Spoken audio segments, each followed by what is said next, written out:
Hello my dear students and welcome back in my YouTube channel insta study students. आज आप लोग class 11th chemistry का first chapter some basic concepts of chemistry पढ़ेंगे।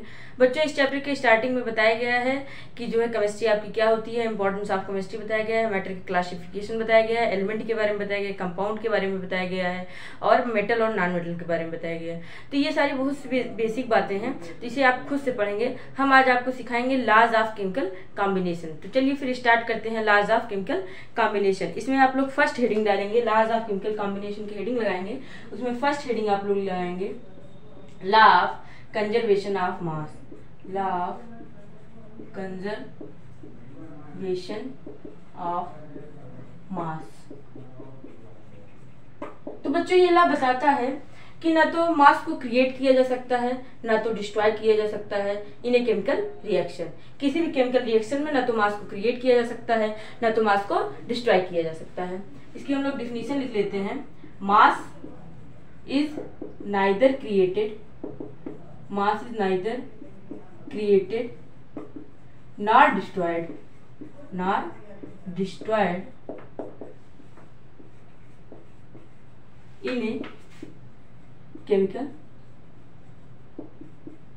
Reaction. किसी भी chemical reaction में न तो आपका मास क्रिएट होगा न तो मास आपका डिस्ट्रॉय होगा। ये ला यही बताता है। चलिए एक एग्जांपल लेके देखते हैं। Let's say example, hydrogen gas combine with oxygen gas two gives us H2O। देखिए आपका बैलेंस नहीं है, ऑक्सीजन देखिए बैलेंस नहीं है, तो इसे हमें बैलेंस करना होगा। तो यहाँ पर हम 2 को मल्टीप्लाई करा देंगे। ऑक्सीजन बैलेंस होगा तो हाइड्रोजन अनबैलेंस हो जाएगा, तो यहाँ पर भी हमें 2 का मल्टीप्लाई कराना होगा जिससे हाइड्रोजन आपका बैलेंस हो जाए। अब देखिए ये जो है आपका इक्वेशन, केमिकल इक्वेशन जो है बैलेंस हो गया। अब इसमें हमें इसकी मास देखनी पड़ेगी। तो एक हाइड्रोजन का मास 1 ग्राम होता है, 4 हाइड्रोजन का मास आपका 4 ग्राम हो जाएगा, प्लस एक ऑक्सीजन का मास 16 ग्राम होता है, 2 ऑक्सीजन का मास आपका हो जाएगा 32 ग्राम। गिव्स अस, हमें क्या देता है, सॉरी यहाँ पर इक्वल का साइन लगा लीजिएगा, यहाँ पर इक्वल का साइन लगा लीजिएगा।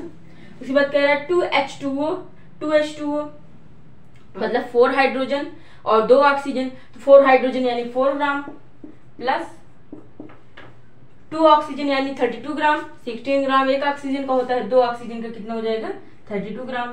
टोटल इसको ऐड कीजिए तो यहाँ पर टोटल कितना आएगा 36 ग्राम आ जाएगा आपका, और यहाँ पर टोटल कितना आ जाएगा 36 ग्राम आ जाएगा। तो बच्चों यही बात कर रहा है कि देखिए ना तो इसमें रिएक्शन के पहले जो है, मतलब रिएक्शन के टाइम जो है आपका ना तो मास क्रिएट हुआ, ना तो रिएक्शन के बाद जब प्रोडक्ट मिला ना तो उसमें जो है आपका मास डिस्ट्रॉय हुआ। जितना मास आपका पहले था उतना ही मास आपका देखिए 36 ग्राम यहाँ पर भी है, 36 ग्राम यहाँ पर भी है। जितना मास आपका पहले था उतना ही मास जो है बाद में है। किसी भी केमिकल रिएक्शन में न तो मास क्रिएट होता है न तो मास डिस्ट्रॉय होता है, जिसे आप लोग ऐसे भी कहते हैं total mass of reactant, total mass of reactant, total mass of reactant before the reaction, before the reaction is equal to total mass of product, total mass of product after the reaction। बच्चों ये भी वही बात कह रहा है कि जितना मास आपका रिएक्शन के पहले होगा, मतलब रिएक्टेंट में होगा जितना मास, उतना ही मास आफ्टर रिएक्शन प्रोडक्ट में होगा, उतना ही है। 36 ग्राम यहाँ पर भी है, 36 ग्राम यहाँ पर भी है, ठीक है। अब लेट से सेकंड एग्जांपल ले लेते हैं। यहाँ पर एग्जांपल नंबर 2 डाल लीजिए। कार्बन डाइऑक्साइड का एग्जांपल लेते हैं। जब कार्बन कंबाइन करता है ऑक्सीजन गैस के साथ तो हमें क्या देता है, CO2 देता है। अगर हम कार्बन के जो है उसका मास की बात करें तो एक कार्बन का मास 12 ग्राम होता है, ठीक है। ऑक्सीजन का 16 होता है तो 16 इंटू 2 हो जाएगा। और इधर अगर इसकी बात करें तो ये आपका 12 है, ठीक है, और 32 ये है, तो 12 और 32 ऐड कर लीजिए तो आपका 44 हो जाएगा, ठीक है। कितना हो जाएगा 44 ग्राम। तो यहाँ पर देखिए क्या ये भी 44 ग्राम है, ये भी आपको 44 ग्राम है टोटल, ठीक है। तो देखिए यहाँ पर भी ना तो आपका जो है मास क्रिएट हुआ ना तो मास आपका डिस्ट्रॉय हुआ। जितना मास आपका पहले था रिएक्शन में उतना ही मास आपका बाद में है रिएक्शन में, मतलब आफ्टर प्रोडक्ट रिएक्शन जो हुआ प्रोडक्ट में, रिएक्शन के बाद जो प्रोडक्ट हमें मिला उसमें भी जो है उतना ही मास है। तो ये आपको यही ला बताता है, ये ला कि मास आपका जो है किसी भी केमिकल रिएक्शन में मास ना तो क्रिएट किया जा सकता है ना तो मास को डिस्ट्रॉय किया जा सकता है। ओके, लेट्स से एक क्वेश्चन यहाँ पर करेंगे, एग्जाम्पल नहीं लेंगे अब एक क्वेश्चन करते हैं। इसको मैं इरेज कर देती हूँ। देखिए बच्चों, मैंने यहाँ पर एक क्वेश्चन ले लिया है। क्वेश्चन है हमारा, when A definite mass of NaCl reacts with 9.8 gram H2SO4। जब NaCl का डेफिनिट मास रिएक्ट करता है 9.8 ग्राम H2SO4 के साथ, तो क्या मिलता है, 12 ग्राम NaHSO4 मिलता है और 2.75 ग्राम HCl मिलता है। तो इसमें पूछ रहा है calculate the mass of NaCl। तो हमें इसमें NaCl का मास कैलकुलेट करना है। तो हमें जो है law of conservation of mass हमें पता है कि क्या बताता है, ठीक है। तो हम वही लॉ लगाएंगे और यहाँ पर देखेंगे इस क्वेश्चन में कि NaCl का मास क्या है। तो देखिए, पहले हम इसकी रिएक्शन को लिख लेते हैं। इसका रिएक्शन NaCl रिएक्ट करता है, NaCl reacts with H2SO4 to gives us NaHSO4 plus HCl। Okay, तो इसमें देखिए NaCl H2SO4 के साथ रिएक्ट करके NaHSO4 बना रहा है और HCl बना रहा है। पहले हम इसको देखेंगे कि ये बैलेंस है, क्या ये बैलेंस है, देखते हैं। सोडियम क्लोरीन आपका सब कुछ बैलेंस है, हाइड्रोजन भी बैलेंस है, सल्फर भी बैलेंस है, ऑक्सीजन भी बैलेंस है, आपका सब कुछ बैलेंस है, इसमें कुछ करने की जरूरत नहीं है। अब इसका मास देख लीजिए, NaCl का मास आपको नहीं पता है तो इसको Y मान लीजिए, प्लस H2SO4 का मास दिया है 9.8 gram, okay, is equal to NaHSO4 का मास आपका दिया है 12 ग्राम, प्लस HCl का मास आपको दिया है 2.75 ग्राम। देखिए, हमें पता है कि यहाँ के सम का मास यहाँ के मास के सम के इक्वल होता है, ठीक है। यहाँ का जो मास है, टोटल मास यहाँ का इसके इक्वल होगा, ठीक है। जब इसका टोटल इक्वल होगा तो हम लोग इसको निकाल कर इसको ऐड करके इसका माइनस कर देंगे तो ये NaCl की वैल्यू आ जाएगी। तो देखिए Y इज इक्वल टू, इसको ऐड कर देंगे तो 14.75 ग्राम माइनस 9.8 ग्राम हो जाएगा, ठीक है। Y इज इक्वल टू, अब इसको जो है हम लोग माइनस कर लेंगे, इसको माइनस करेंगे तो आपका आएगा 4.95 ग्राम। तो Y क्या है, NaCl है, तो आप यहाँ पर लिखेंगे mass of NaCl is 4.95 gram. Okay, बहुत ही सरल है। ऐसे ही क्वेश्चन मिलेंगे, इसमें आपको डिफिकल्ट क्वेश्चंस नहीं मिलेंगे। अब चलिए हम लोग सेकेंड लॉ को पढ़ेंगे। इसको मैं इरेज कर देती हूँ।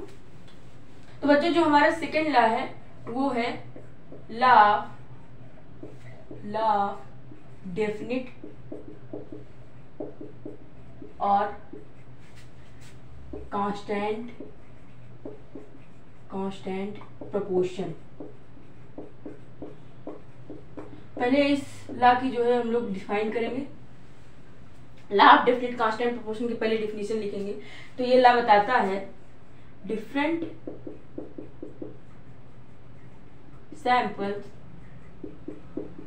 Of a pure chemical substance, different samples of a pure chemical substance contain always, sorry यहाँ पर लिख लीजिए always contain the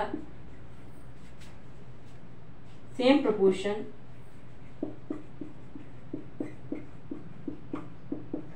of element by mass. तो बच्चों, ये बताता है कि किसी भी प्योर केमिकल सब्सटेंस का डिफरेंट सैंपल्स, मतलब कोई प्योर सब्सटेंस ले लीजिए, वो भी अलग अलग जो है उसका सैंपल लीजिए, मतलब लीजिए। उसके बाद क्या कह रहा है, always contain the same proportion of element by mass. उसका जो एलिमेंट होगा, प्रोपोर्शन, एलिमेंट का जो प्रोपोर्शन होगा, एलिमेंट के मास का जो प्रोपोर्शन होगा वो हमेशा सेम होगा। जैसे हम लोग वाटर का जो है वो ले लेते हैं एग्जांपल। एग्जाम्पल ले लीजिए वाटर का एग्जाम्पल हम लोग लेंगे। तो मान लीजिए आपकी फ्रेंड ने रेन वाटर ले लिया, रेन वाटर, ठीक है, और आपके नेक्स्ट फ्रेंड ने, कोई दूसरे फ्रेंड ने आपको ले लिया सी वाटर, और किसी और फ्रेंड ने या आपने ले लिया टैप वाटर, ठीक है। कौन सा वाटर ले लिया? टैप वाटर ले लिया। तो देखिए H2A भी है, H2A भी है, H2A भी है, इनका जो है फार्मूला क्या होगा? H2O वाटर ए भी है, वाटर ए भी है। इनके जो एलिमेंट के मास का जो प्रोपोर्शन होगा वो क्या होगा? H2O होगा। तो इनका मास क्या है? 2 हाइड्रोजन प्रेजेंट है, 2 हो जाएगा, 1 ऑक्सीजन प्रेजेंट है, 16 हो जाएगा, 2:16। इसे अगर आप सिंपल फॉर्म में कर लेंगे क्या हो जाएगा? 1:8। तो बच्चों यही बात ये बता रहा है कि डिफरेंट सैंपल्स लेने के बाद भी उनके एलिमेंट के, ठीक है, किसी प्योर केमिकल सब्सटेंस के डिफरेंट सैंपल्स लेने के बाद भी उनके एलिमेंट के जो मास का प्रोपोर्शन होता है वो सेम होता है। जैसे हम लोगों ने यहाँ पर अलग अलग सैंपल लिए, रेन वाटर ले लिया, सी वाटर ले लिया, टैप वाटर ले लिया। तो यहाँ पर देखिए जो उनके एलिमेंट हैं, उनके जो मास के प्रोपोर्शन है वो देखिए सेम है। एलिमेंट के मास का जो प्रोपोर्शन है वो सेम है। तो यही बात ये जो है ला बताता है। एक क्वेश्चन और करेंगे इस पर, मैं इसको इरेज कर देती हूँ पूरा। सेकेंड एग्जाम्पल ले लीजिए, कार्बन डाइऑक्साइड। कार्बन डाइऑक्साइड को हम लोग अलग अलग रिएक्शन से बनाएंगे और जो है उनके एलिमेंट के मास का प्रोपोर्शन देखेंगे। तो पहले हम लोग कार्बन को बर्न कर लेते हैं ऑक्सीजन के साथ। जब कार्बन का बर्न होता है ऑक्सीजन के साथ तो क्या मिलता है हमें? CO2 मिलता है, ठीक है। पहला जो है हमें कंपाउंड मिल गया कार्बन डाइऑक्साइड, ठीक है, वो भी किस रिएक्शन से? CO2 से, ठीक है, कार्बन और ऑक्सीजन की रिएक्शन से मिला। उसके बाद फिर CaCO3 का जब डिकम्पोजिशन होता है तो क्या मिलता है? CaO मिलता है प्लस CO2 मिलता है। इसको देखते जाइएगा बैलेंस है कि नहीं। देखिए बैलेंस है आपका, ठीक है। उसके बाद एक और जो है अलग रिएक्शन करा लेते हैं CaCO3 का HCl के साथ जब रिएक्शन होता है तो क्या मिलता है? तो हमें मिलता है CaCl2 plus water plus Ca2। क्या ये बैलेंस है? देख लेते हैं बैलेंस है कि नहीं। Cl भी आपको बैलेंस है, सॉरी Cl नहीं बैलेंस है, तो यहाँ पर आपको जो है हाइड्रोजन एंड इसको बैलेंस करने के लिए 2 का मल्टीप्लाई करना होगा। अब देखिए अब बैलेंस हो गया, 2 हाइड्रोजन भी प्रेजेंट है, 2 क्लोरीन भी प्रेजेंट है, और आपका Ca भी 1 प्रेजेंट है, कार्बन भी आपका 1 प्रेजेंट है, और 3 ऑक्सीजन भी आपका प्रेजेंट है, ठीक है। अब ये बैलेंस हो गया, ठीक है। अब देखिए इसमें हम लोग अलग अलग सैंपल, मतलब अलग अलग रिएक्शन कराए, मतलब अलग अलग सैंपल है, और जो हमें कार्बन डाइऑक्साइड मिला है इनके एलिमेंट के मास का रेशियो देखते हैं। तो इसमें देखिए कार्बन मतलब यानी CH2O, ठीक है, CH2O। तो इसमें देखिए कार्बन आपका 1 है तो 12 ग्राम प्रेजेंट होगा, ठीक है, इस 2। ऑक्सीजन आपका 2 है यानी 16 × 2 प्रेजेंट, 16 × 2 के रेशियो में प्रेजेंट होगा, सॉरी 16 × 2 का प्रेजेंट होगा, मतलब 1 ऑक्सीजन का 16 होता है, 2 ऑक्सीजन का आपका जो है 32 हो जाएगा। तो ये 32 के रेशियो में प्रेजेंट हो गया। उसके बाद फिर इसका देख लीजिए CH2O का रेशियो, यहाँ मैं इसे अलग कर लेती हूँ। हाँ, अब CH2O का रेशियो यहाँ पर देख लीजिए। तो यहाँ पर भी देखिए आपका 1 कार्बन प्रेजेंट है यानी 12 ग्राम, और ऑक्सीजन का 1 ऑक्सीजन का 16 होता है, 2 ऑक्सीजन का 32 हो जाएगा, ठीक है। और यहाँ पर देख लीजिए, यहाँ पर जो CO2 है आपका, यहाँ पर कार्बन का मतलब 1 कार्बन प्रेजेंट है तो जो है 12 हो जाएगा, और 2 ऑक्सीजन प्रेजेंट है तो 32 हो जाएगा। अगर आप इसको सिंपल हम लोग कर लेते हैं, इसको सरल कर लेते हैं, तो आप इसको जब करेंगे 4 3 जा और ये कट जाएगा 3:8, ठीक है। इसको भी सरल कर लेंगे 3:8 आ जाएगा, इसको भी सिंपल कर लेंगे 3:8 आ जाएगा, ओके। तो देखिए जो एलिमेंट के मास का रेशियो है, जो एलिमेंट के मास का रेशियो है वो सेम है, ठीक है। अलग अलग सैंपल्स लेने के बाद भी जो एलिमेंट के मास का रेशियो है वो सेम है। तो यही ला ये बताता है कि different samples of pure chemical substance always contain the same proportion of element by mass. Okay, अब मैं इसको इरेज कर देती हूँ। अब हम लोग थर्ड ला पढ़ेंगे। बच्चों जो हमारा थर्ड ला है वो है law of multiple proportion. Law of multiple proportion. पहले इसकी डिफिनीशन हम लोग लिखेंगे कि ये ला क्या बताता है। तो ये ला कहता है if two element combine in different ways to form different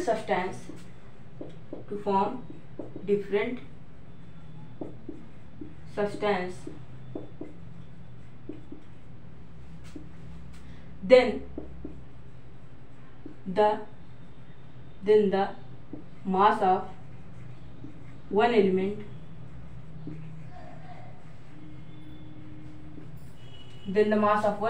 that combines with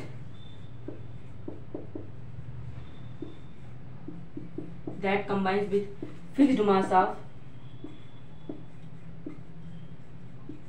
other element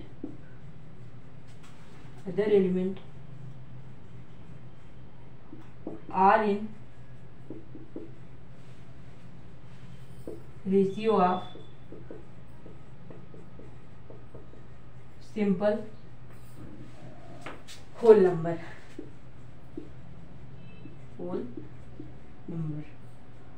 तो बच्चों ये ला बताता है कि जब दो एलिमेंट कंबाइन करेंगे इन डिफरेंट वेज, उन्हें क्या किया जा रहा है, दो एलिमेंट को कंबाइन किया जा रहा है डिफरेंट वे से, अलग अलग तरीके से कंबाइन करके डिफरेंट सब्सटेंस बनाया जा रहा है।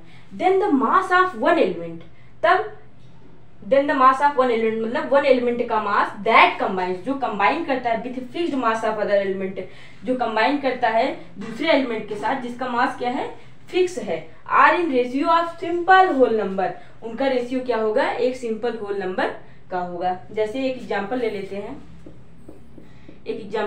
हैं, हाइड्रोजन एंड ऑक्सीजन, दो एलिमेंट हम लोग लेंगे और उनसे अलग अलग जो है कंपाउंड बनाएंगे। हाइड्रोजन और ऑक्सीजन से एक बनेगा आपका H2O और सेकेंड कंपाउंड आपका बनेगा H2O2, जिसे हाइड्रोजन पेरोक्साइड कहेंगे, ठीक है। ये कंपाउंड, ये भी कंपाउंड, यही बात कह रहा है कि दो एलिमेंट को कंबाइन करके डिफरेंट वेज में डिफरेंट सब्सटेंस बनाया जा रहा है। तो हम लोगों ने भी दो एलिमेंट लिया हाइड्रोजन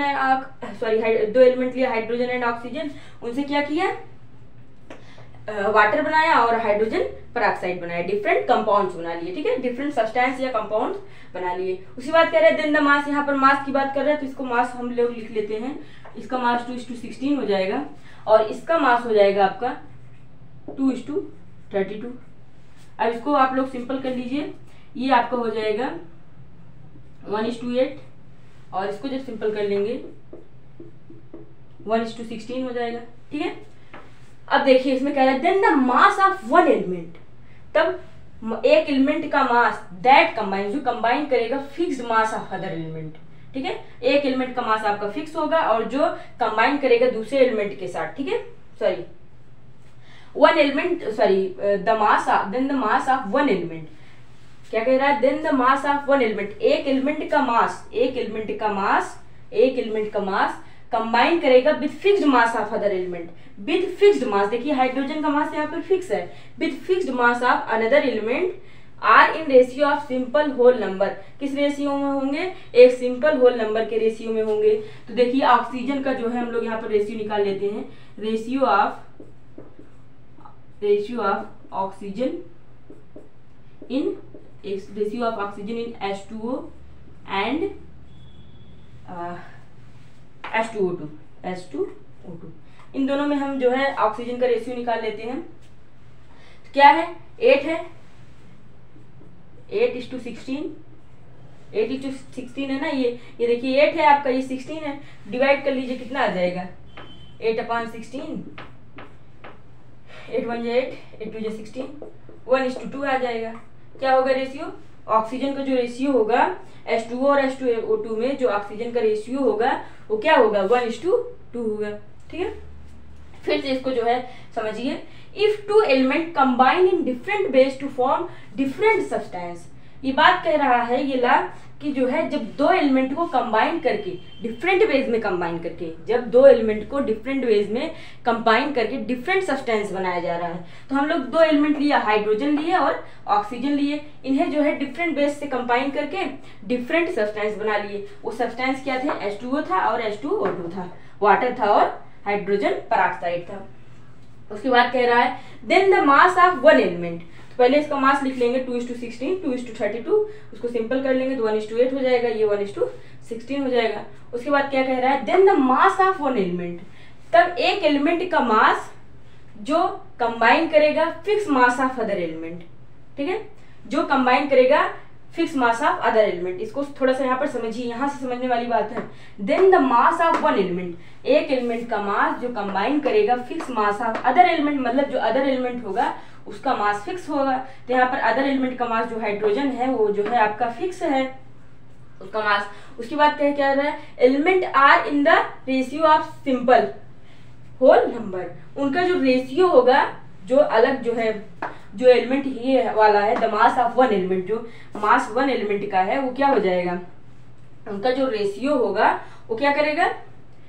एक सिंपल होल नंबर में होगा। तो यहाँ पर देखिए एक सिंपल होल नंबर में रेशियो आया है। ठीक है, ये ला यही बात बताता है, इसको कई बार समझने की जरूरत है, यहाँ से समझिए तो समझ में आएगा। ये बात तो समझ में आ जाएगी डिफरेंट वेज में डिफरेंट एलिमेंट को कंबाइन करके डिफरेंट सब्सटेंस बनाया जा रहा है, लेकिन ये बात समझनी जरूरी है। Then the mass of one element, जो एक एलिमेंट का मास होगा वो दूसरे फिक्स जो है एलिमेंट के साथ कंबाइन करेगा, फिक्स मास वाले एलिमेंट के साथ कंबाइन करेगा, और इनका जो रेशियो होगा, इनका the mass of one element जो हम लोगों ने कंबाइन किया है ऑक्सीजन के साथ, हाइड्रोजन के साथ जो ऑक्सीजन को कंबाइन किया है, इनका जो रेशियो होगा क्या होगा? वो सिंपल होल नंबर के रेशियो में होगा। चलिए एक एग्जांपल और करेंगे तब समझ में अच्छा जो है अच्छे से आ जाएगा, आपको क्लियर हो जाएगा। इसको मैं इरेज कर देती हूँ। चलिए एग्जांपल सेकंड ले लेते हैं। ठीक है, अब दो जो है एलिमेंट हमें लेना होगा, कौन कौन से एलिमेंट ले ले? कार्बन और हाइड्रोजन ले लेते हैं। कार्बन एंड हाइड्रोजन, इन दोनों से हम लोग अलग अलग पहले कंपाउंड बना लेते हैं। तो बना लीजिए C2, एक कंपाउंड बना लीजिए C2H2, बी कंपाउंड बना लीजिए C2H4, सी कंपाउंड बना लीजिए C2H6 एंड डी कंपाउंड बना लीजिए CH4। ओके, अब देखिए इसमें हम लोगों ने दो ही एलिमेंट का यूज किया है, कार्बन एंड हाइड्रोजन। तो यही बात कह रहा था, if two element combine in different ways to form different substance, दो एलिमेंट को कंबाइन करके डिफरेंट वेज से डिफरेंट सब्सटेंस हम लोग बना लिए। अब इनके जो है मास हम लोग लिखते हैं, तो इसका मास क्या हो जाएगा? कार्बन का मास सबको पता है, यहाँ पर लिख देते हैं। कार्बन का मास 12 होता है और हाइड्रोजन का मास 1 होता है। ठीक है, 2 जो है आपका कार्बन यहाँ पर प्रेजेंट है, तो इनका जो है जो रेशियो होगा वो हो जाएगा 24:2, क्योंकि 2 कार्बन प्रेजेंट है तो 1 कार्बन का 12 होता है, 2 कार्बन का 24 हो जाएगा। यहाँ पर भी 2 कार्बन प्रेजेंट है तो इनका जो रेशियो होगा 24:4 हो जाएगा। ठीक है, और जो इनका रेशियो होगा वो हो जाएगा 24:6, 6 का हाइड्रोजन आपका प्रेजेंट है 6 हो गया, और इसका जो हो जाएगा 12:4 हो जाएगा। तो देखिए हमें इसमें एक एलिमेंट का जो है मास क्या करना पड़ेगा? फिक्स करना पड़ेगा, क्योंकि देखिए हम लोग को ऐसे एलिमेंट को फिक्स नहीं करेंगे तो जो है काम बिगड़ जाएगा। तो पहले एक एलिमेंट का हमें मास को फिक्स करना पड़ेगा। तो यहाँ पर सोचिए, इसको अगर हम दुगना कर दें, कार्बन को यहाँ पर अगर हम दुगना कर दें तो ये भी दुगना हो जाएगा। तो ये जब दुगना होगा तो ये मास जो है आपका इसका बराबर हो जाएगा। तो इसको हम पहले मल्टीप्लाई करके दुगना कर देंगे, क्या हो जाएगा? 24:8 हो जाएगा। ठीक है, इतना समझे कि इसको 24:8 कर दिया गया। ठीक है, और किस लिए किया गया? कार्बन के मास को फिक्स करने के लिए किया गया। अब कार्बन का मास यहाँ पर फिक्स हो गया। अब जो ये बचा हाइड्रोजन का जो है मास रेशियो हमें निकालना पड़ेगा। ठीक है, और इनका रेशियो क्या होना चाहिए, सिंपल होल नंबर होना चाहिए। तो इनका रेशियो निकालिए, लिख लीजिए ratio of hydrogen in above substance. तो जो ये सब्सटेंस दिया हुआ है, इनका जो है जो रेशियो है हाइड्रोजन का, उसको हम लोग लिख लेते हैं। क्या होगा, 2:4:6:8 है। अगर इसे सिंपल कर लेंगे तो किस रेशियो में हो जाएगा, 1:2:3:4। तो ये देखिए एक सिंपल होल नंबर के रेशियो में आया है। ठीक है, तो ये ला यही बताता है, क्या बताता है, लॉ ऑफ मल्टीपल प्रोपोर्शन। ये ला यही बताता है, if two elements combine in different ways to form different substance, then the mass of one element